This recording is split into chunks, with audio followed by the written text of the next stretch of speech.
Hello students, my self Sunil Kumar. हम पढ़ रहे थे परसेंटेज टॉपिक, और परसेंटेज टॉपिक में मैंने आपको सबसे पहले तो कैलकुलेशन करना सिखाया था। उसके बाद मैंने आपको कैलकुलेशन के बाद जो पोर्शन सिखाया था वो सिखाया था मैंने आपको। जैसे दो केसेस में मैंने अभी परसेंटेज के आपको बता दिए हैं। एक तो कंपैरिजन बेस्ड, जिसमें तुलना की जाती है, जैसे ए बी से 20% ज़्यादा कमाता है तो बी ए से कितने परसेंट कम कमाता है, और ए बी से 40% लंबा है तो बी ए से कितने प्रतिशत छोटा है। आई मीन कंपैरिजन हो रही है यहाँ पे दो की। उसके बाद हमने जो केस स्टडी किया था वो एक ये किया था कि जैसे नो इफेक्ट, जिससे वहाँ पे मेन मोटो क्या था कि वहाँ क्वेश्चंस के अंदर आपको मिलता है कि जैसे अपरिवर्तित, यानी कि जो इनिशियल कंडीशन है वही फाइनली सेम रहे। जैसे कि आपको एक प्रश्न बताऊं कि आयत की लंबाई में कितने प्रतिशत वृद्धि कर, आयत की लंबाई में 20% वृद्धि कर देते हैं, चौड़ाई में कितने प्रतिशत कमी करेंगे, क्षेत्रफल अप्रभावित रहे।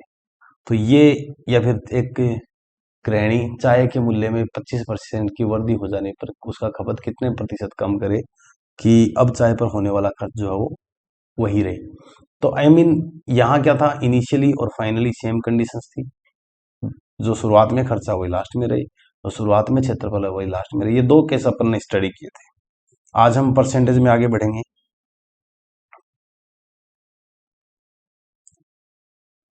ठीक है, केस थर्ड अपन स्टडी करेंगे आज। केस थर्ड जो है,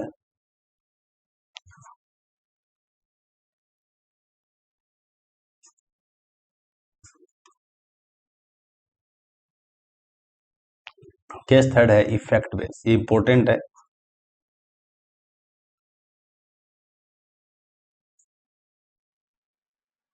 चेंज भी कह सकता है, इफेक्ट या चेंज बेस्ड। अब देखो सुनो, अब एक बात, मैंने आपको एक नो इफेक्ट बताया था, उसका जस्ट उल्टा है। कैसे, देखना, प्रश्न करेंगे तब आपको ये बात आइडिया लगेगी। देखो क्वेश्चन देखना, जैसे भाई आयत की लंबाई में, आयत है तो आयत की लंबाई, मैं शॉर्ट में लिख रहा हूँ, आप समझ जाना बात। आयत की लंबाई 20% बढ़ा दी जाती है। लैंग्वेज में लिखूंगा कि आयत की लंबाई 20% बढ़ा दी जाती है, तथा आयत की चौड़ाई जो है वो क्या कर दी जाती है, 30%। आयत की जो चौड़ाई है वो भी क्या है, वो 10% बढ़ा दी जाती है। आपसे क्या पूछेगा भाई, लंबाई भी चेंज कर रहा है, चौड़ाई भी चेंज कर रहा है, तो इतना तो कन्फर्म है दोनों चीजों को चेंज कर रहा है, तो क्षेत्रफल में तो चेंज होना स्वाभाविक है। तो वो यही पूछेगा कि क्षेत्रफल में कितने प्रतिशत,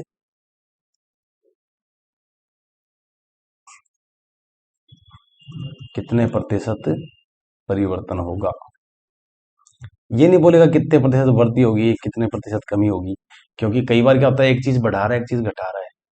जैसे और ऑप्शन दे दिया 20% कमी, तो एक ऑप्शन 20% वृद्धि भी मिलेगा। अब आपका आंसर तो 20% आ जाएगा, पर अब कमी करें या वृद्धि, तो वो तो ये तो वही कर पाएगा ना जिसको कॉन्सेप्ट ध्यान में है।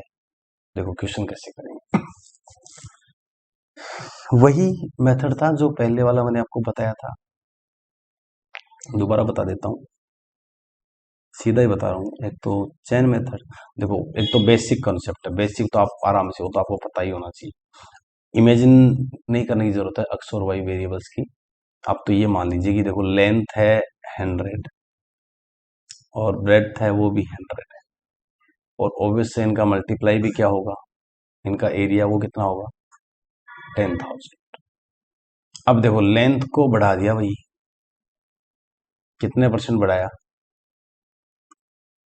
20%। अब लेंथ कितनी हो गई है, 120। ब्रेड्थ को भी बढ़ा दिया है, ठीक है, अभी ब्रेड्थ को भी बढ़ा देते हैं।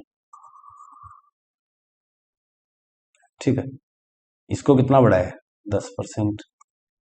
तो ये कितनी हो गई है, 110। ठीक है, ये तो है 120 और ये कितनी है, 110। अब आपको जो नया एरिया है वो कितना मिल रहा है, इसको मल्टीप्लाई कर लेना, ये आएगा 132। दो जीरो आई गए। अब देखो चेंज इन एरिया आपको पूछा है, क्योंकि देखो अपन ने केस का नाम भी क्या लिखा था, कितना चेंज हो रहा है यहाँ तक बताओ आप मेरे को। भाई 10,000 से 13,200 हो रहा है। अब तो छोटा सा ही यहाँ पे देखिएगा, मैंने इस केस का नाम लिखा था, क्या लिखा था आपको याद हो तो? Effect base. इफेक्ट बेस, ठीक है, यानी प्रभाव, चेंज बेस। तो अब देखो भाई कितना चेंज हो रहा है। तो मुझे यहाँ दिख रहा है कि चेंज हो रहा है 13,200, 3,200। किस पे हो रहा है? जब भी बात बेस की जाए तो बेस हमेशा कौन सा होगा? जो शुरुआत में दे रखा है, यानी कि इनिशियल वैल्यू, ठीक है। और अगर आपको कोई फ्रैक्शन दे रखी है तो उसमें क्या होगा? उसका हर, जैसे पी अपॉन क्यू, तो उसमें बेस क्या होगा? क्यू। मैं बताऊंगा आपको आगे जैसे प्रश्न आएंगे, अभी तो सिर्फ इसको देखिए। 10,000 से 13,200 हो रहा है यार, सिंपल सा समझो आप। जो क्षेत्रफल आज 10,000 है वो बाद में 13,200 हो रहा है। तो 3200 रुपये, 3200 बढ़ रहा है, रुपए नहीं सॉरी, 3200 बढ़ रहा है। अब वो स्क्वायर फीट भी हो सकता है, स्क्वायर मीटर भी हो सकता है। अब वो किस पे बढ़ रहा है? मैंने क्या बोला? बेस किसको लेंगे? मैंने अभी अभी बताया था, वो बेस किसको लेंगे? इनिशियल वैल्यू को। तो इनिशियल वैल्यू कितनी है जरा बताना जरा। इनिशियल वैल्यू तो आपको पता है, 10,000 गुणा 100, क्योंकि आपको काय में पूछा आंसर? आपको आंसर पूछा है परसेंटेज में। काट दीजिए भाई, ये दो वैल्यू, इसके दो जीरो, इस दो जीरो से कट गए। आंसर आपका कितना आएगा? 32%।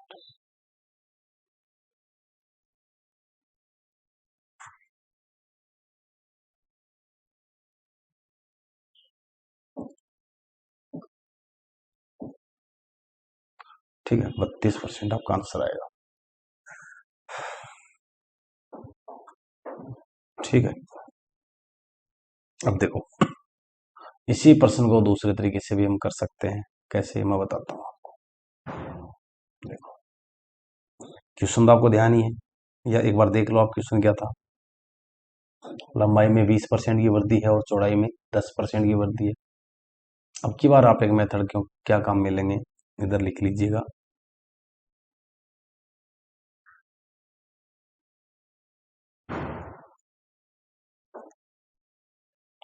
चैन मेथड।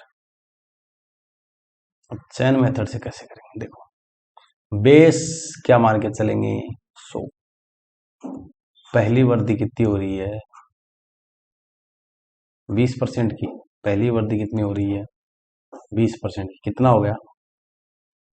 120 वृद्धि हो रही है 20% की। दूसरी वृद्धि कितनी हो रही है? 10%। 120 का 10% कितना होता है? 12।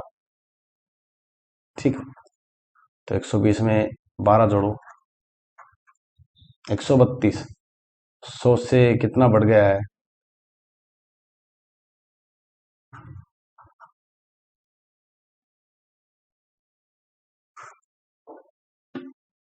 32%। एक और मेथड है, फ्रैक्शन। चलो इसको तो मैं बाद में बताता हूँ, पहले इसको और अच्छे से बताता हूँ चैन मेथड को। 100 पे आपने सबसे पहले वृद्धि कितने की आप ही बताइए मेरे को। तो 100 पे आपने सबसे पहले वृद्धि कितने की? आपने वृद्धि की भाई 100 पे 20% की। ठीक है, तो आपको पता है कि 100 का 20% कितना होता है? 100 का 20% तो होता है 20। तो कितना हो गया? 100 में ऐड कीजिए, क्योंकि वृद्धि की है, ठीक है ना, तो वृद्धि की है तो प्लस कर दीजिए, कितना हो गया? 120। अब दूसरी दूसरी बार क्या कर रहे हो आप? चौड़ाई में क्या कर रहे हो? इंक्री इंक्रीमेंट कितना?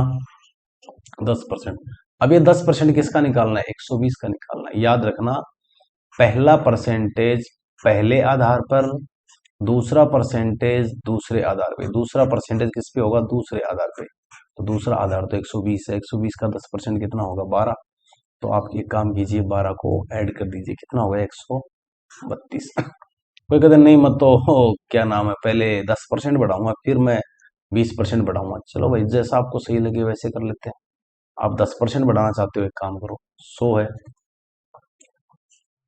लीजिए 10% कितना हो गया? 110। अब क्या कर रहे हो आप? अब आप 20% बढ़ाना चाहते हो, तो 110 का 20% कितना होता है? 22। ऐड कर दीजिए 22 को 110 में, तो कितना आ गया? 132। 100 से 132 हो रहा है, तो कितना बढ़ रहा है? 32% आपका आंसर है। ये लीजिए, 32% आपका आंसर है। कितना? 32%। ये लीजिए। ठीक। देखो, फ्रैक्शन से भी इसको कर सकते हैं। फ्रैक्शन से बताता हूँ कैसे करेंगे। ये तो चेन मेथड से बताया मैंने आपको। ठीक है, फ्रैक्शन से क्वेश्चन कैसे करेंगे? पहले तो आप परसेंटेज वैल्यू को किस में बदल लीजिए? परसेंटेज वैल्यू को आपको बदलना है फ्रैक्शनल वैल्यू में। फ्रैक्शन मैंने आपको लिखाई थी, और अगर नहीं भी याद है तो आप याद रख लीजिए। एक तो वैल्यू आपको पहले दोनों फ्रैक्शंस को आप दोनों परसेंटेज वैल्यू को आप फ्रैक्शन में लिखिए, 1/5। और एक और वैल्यू है, वो कितनी है? 10%। उसको 1/10। 1/5 यानी 5/1 की क्या है? वर्दी। इधर 10/1 की वर्दी। मैंने कहा था आधार किसको मानेंगे? जो बट्टा में होता है, हर होता है। तो देखो, 5 है वो कितना हो गया आज? 6। और 10 है, सॉरी 10 है वो कितना हो रहा है? आप ही बताइए, 10 है वो कितना हो रहा है? 10 है वो 11 हो रहा है। ठीक है, वही मल्टीप्लाई करना। जब आप बात एरिया की आ रही है तो मल्टीप्लाई कर दीजिए। तो देखो आप, 50 हो गया। 50 ये कितना हो रहा है? 66। कितना प्लस हो रहा है? 16। तो कितना परसेंटेज हो रहा है? 16/50 गुणा 100। आंसर कितना आएगा आपका? 32%। आपका आंसर क्या आएगा? 32%। ठीक है, ये फ्रैक्शन मेथड से एक क्वेश्चन करवाऊंगा तो उससे ज्यादा बढ़िया क्लियर हो पाएगा कॉन्सेप्ट।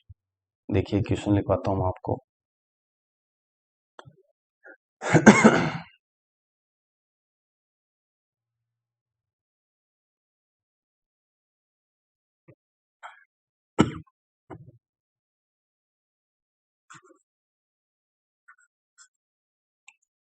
चीनी के मूल्य में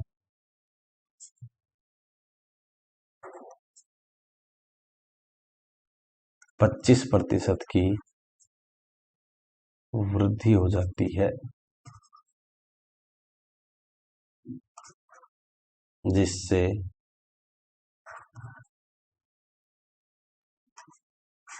कोई परिवार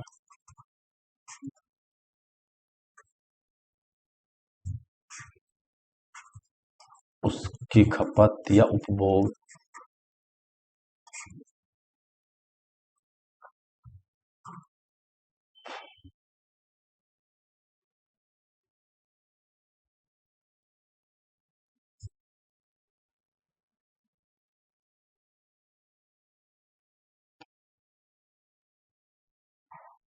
उसकी खपत खपत 10% घटा देता है। सीधी बात है भाई, चीज महंगी हुई तब उसका उपभोग कम हो जाएगा। 10% क्या कर देता है? घटा देता है या कम कर देता है, एक ही बात है। ठीक है, चीनी पर होने वाले कुल खर्च पर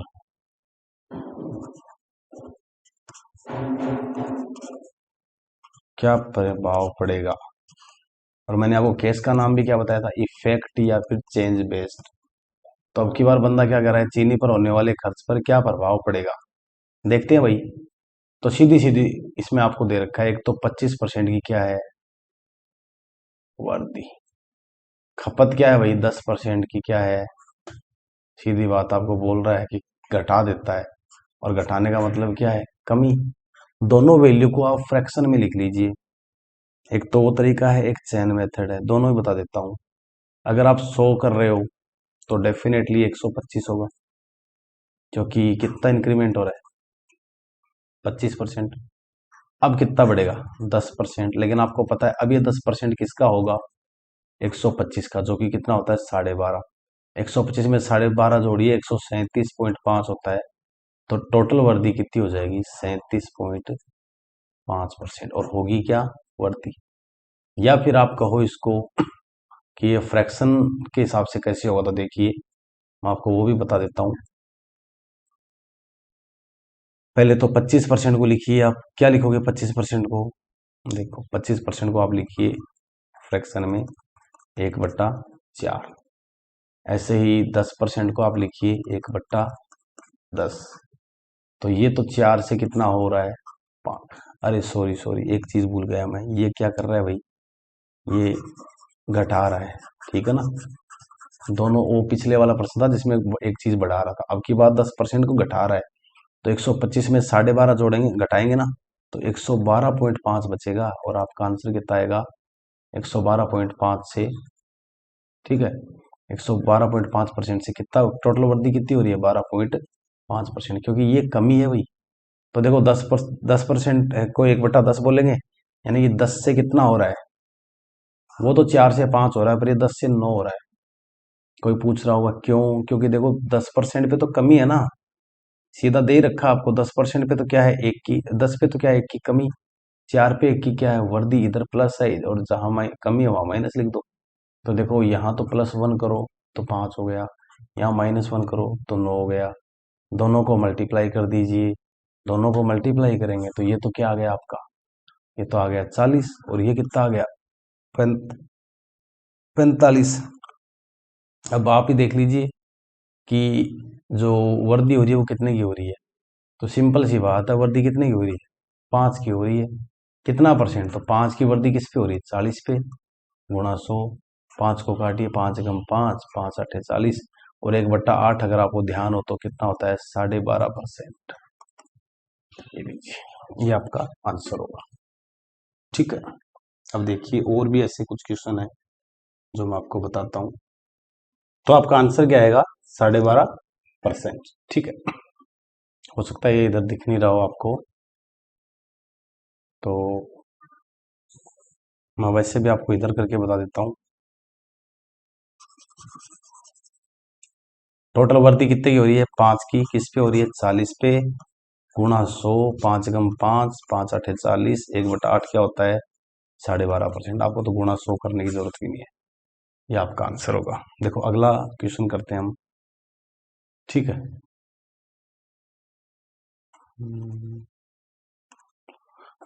देखिए एक और खूबसूरत सा प्रश्न है, बताता हूँ मैं आपको। एक मशीन है, एक मशीन के मूल्य में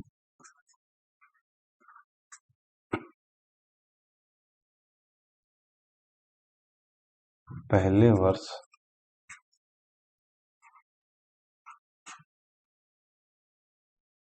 12.5% की कमी होती है, तथा दूसरे वर्ष 14.2/7% की कमी होती है। डेप्रिसिएशन से रिलेटेड क्वेश्चन है, मैं बता दूंगा। बताइए मशीन के मूल्य में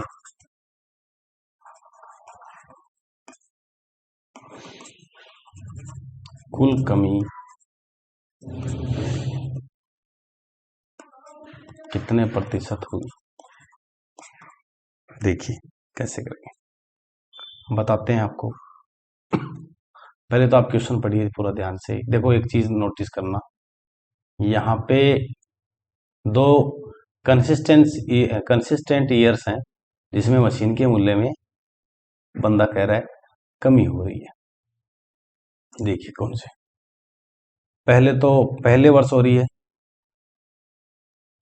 ठीक है, पहले वर्ष हो रही है, तो कितनी हो रही है देखते हैं, 12.5, सॉरी 12.5% दे रखा आपको, कितनी हो रही है, 12.5%।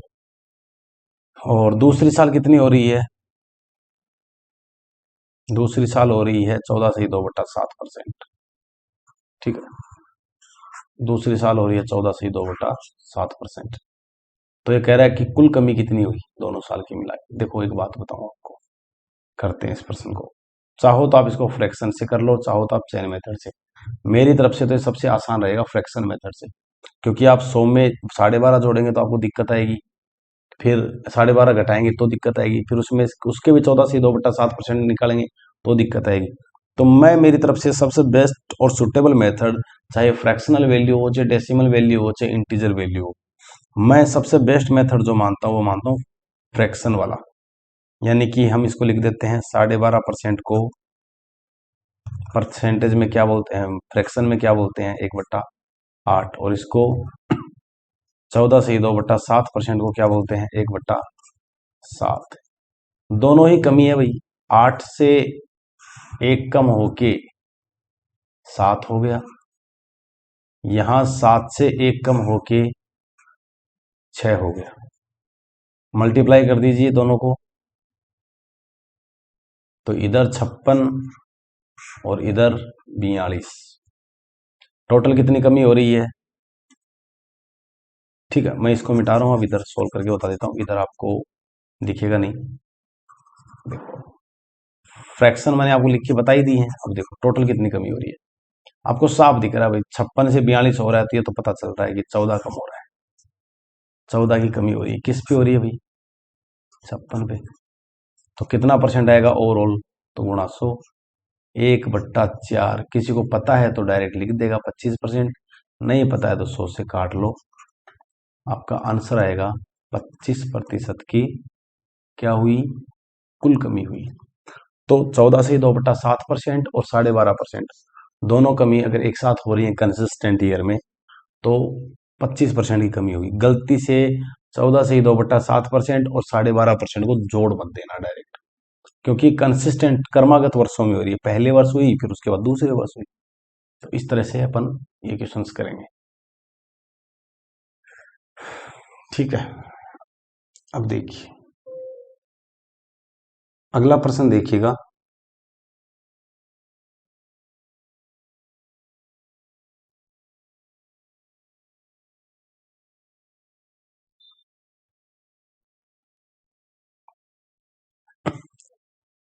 देखिए क्वेश्चन है,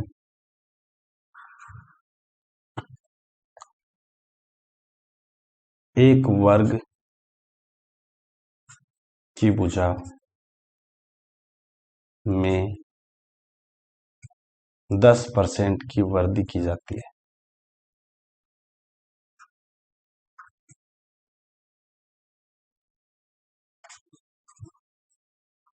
तो वर्ग के कुल क्षेत्रफल में प्रतिशत परिवर्तन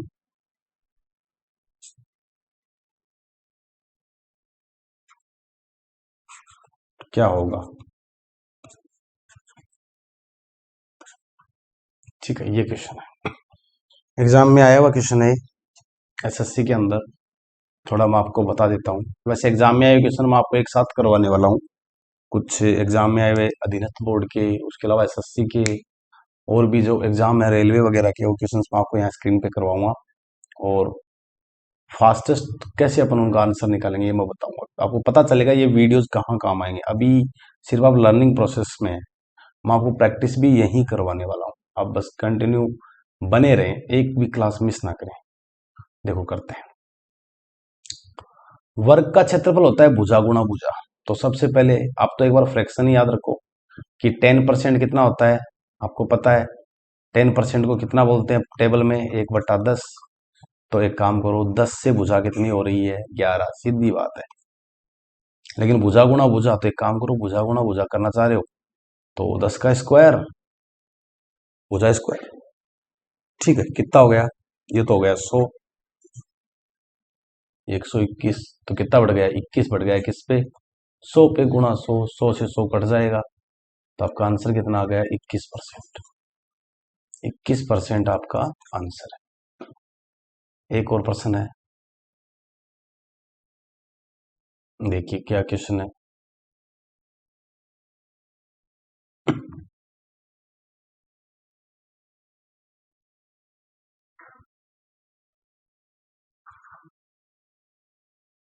एक वर्त की त्रिज्या में 50% की कमी कर दी जाती है। एक वर्त की त्रिज्या में 50% की कमी कर दी जाती है। इसके क्षेत्रफल में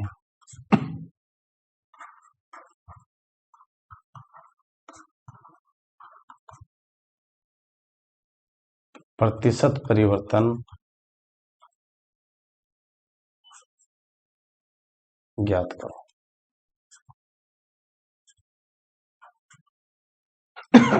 ठीक है, करते हैं भाई।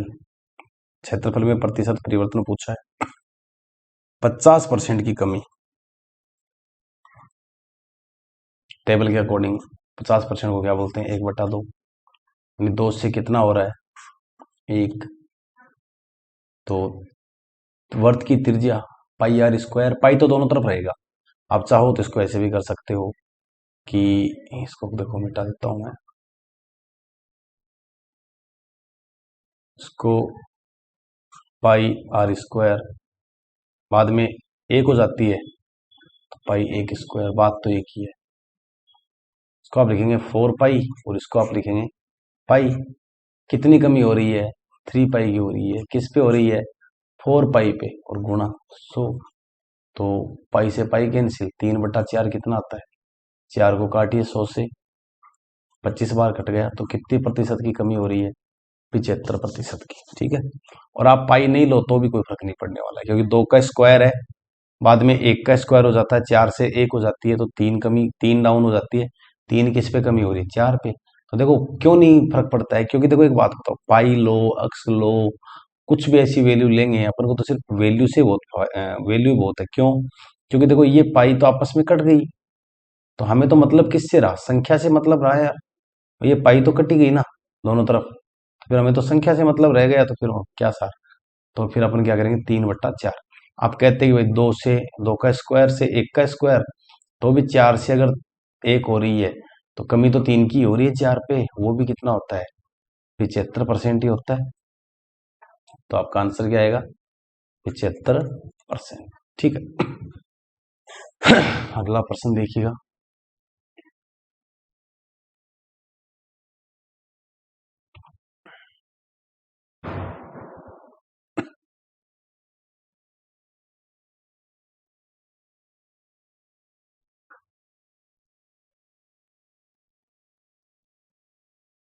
डिस्काउंट में भी इससे रिलेटेड क्वेश्चन आ जाते हैं, कैसे देखो बता देता हूँ। एक दुकानदार, हालांकि मैं आपको टॉपिक पूरा कराने वाला हूं, लेकिन थोड़ा आपको आइडिया लगे परसेंटेज का क्या क्या रोल है अदर चैप्टर से। एक दुकानदार किसी वस्तु पर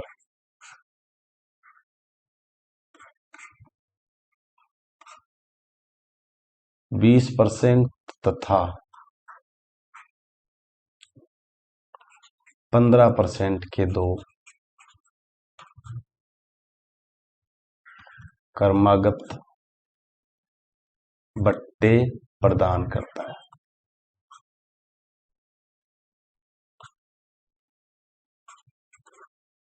कुल बट्टा कितना प्रतिशत है, या समतुल्य बट्टा ज्ञात करो। समतुल्य बट्टा प्रतिशत क्या होगा। अब जिसको ध्यान है, चैन मेथड काम में ले लो, चाहे फ्रैक्शन मेथड काम में ले लो। मेथड क्या है देखो बता देता हूं आपको। 20% को आप बोलेंगे 1/5, और 15% को आप बोलेंगे 3/20। करके देख लेना। 20/100 1/5 होता है, और 15/100 3/20 होता है। ठीक है, तो फिर करते हैं अपन, यानी कि डिस्काउंट है तो कमी हो रहा है, ये तो आपको ही पता है। ठीक है, तो लीजिए भाई, 5 से कितना कम हो गया, 4 हो गया है, और ये 20 से कितना हो गया है, 17 हो गया है, क्योंकि 3 डाउन आया है ये तो, और वो 1 डाउन आ रहा है, मल्टीप्लाई कर दो। तो टोटल ये कितना आ रहा है, ये तो आ रहा है 100, और ये कितना आ रहा है 68, 100 से सीधा ही 68 आ रहा है, तो कितना डाउन आ गया 32/100, 32/100 गुणा 100, 100 से 100 कट जाएंगे, आंसर आएगा 32%। कितना, अगर वो चाहे कि मैं तो 2 बट्टे नहीं देना चाह रहा, एक 20% का दे रहा हूँ, फिर 15% का दे रहा हूँ, मैं एक ही बट्टा दे देता हूँ, तो वो कितने का बट्टा दे दे, वो 32% का भी दे दे तो भी सेम ही बात है। ऐसे ही जरूरी नहीं आपको 2 ही बट्टे दे, वो 3 बट्टे दे के भी आपको ऐसा प्रश्न पूछ सकता है। जैसे देखो मैं एक सिंपल सा बता ही देता हूँ आपको। जैसे ऐसे कह दे कि भाई एक दुकानदार है, ठीक है, वो है ना 3 लगातार बट्टे डिस्काउंट दे रहा है। कितने डिस्काउंट दे रहा है, 3 लगातार। एक तो दे रहा है भाई 10% का, एक दे रहा है 20% का, एक दे रहा है 12.5% का, 3 है। और आपको क्या पूछा भाई, समतुल्य बट्टा। ये 3 बट्टों की जगह अगर वो एक ही बट्टा देना चाहे तो कितना प्रतिशत का देगा। तो मैंने डायरेक्ट लिख दिया, आप समझ गए होंगे कॉन्सेप्ट क्या है, क्वेश्चन कहना क्या चाह रहा है। देखो करते हैं। सबसे पहले 10% को बदलिए, एक तो 10% वैल्यू है, एक 20% वैल्यू है, और एक 12.5% वैल्यू है। तो 10% को आप क्या लिखेंगे, 1/10। 20% को आप क्या बोलेंगे, 1/5। 12.5% को आप क्या बोलेंगे, 1/8। तो ये तो हो रहा है 10 से 9, क्योंकि डाउन आ रहा है। बट्टा तो हमेशा कम करता है किसी वैल्यू को, डिस्काउंट जो देते हो आप वो तो कम ही करता है किसी प्राइस को। 5 से ये कितना आ रहा है, 4 आ रहा है, और ये 8 से कितना आ रहा है, 7 आ रहा है। मल्टीप्लाई कर दीजिए।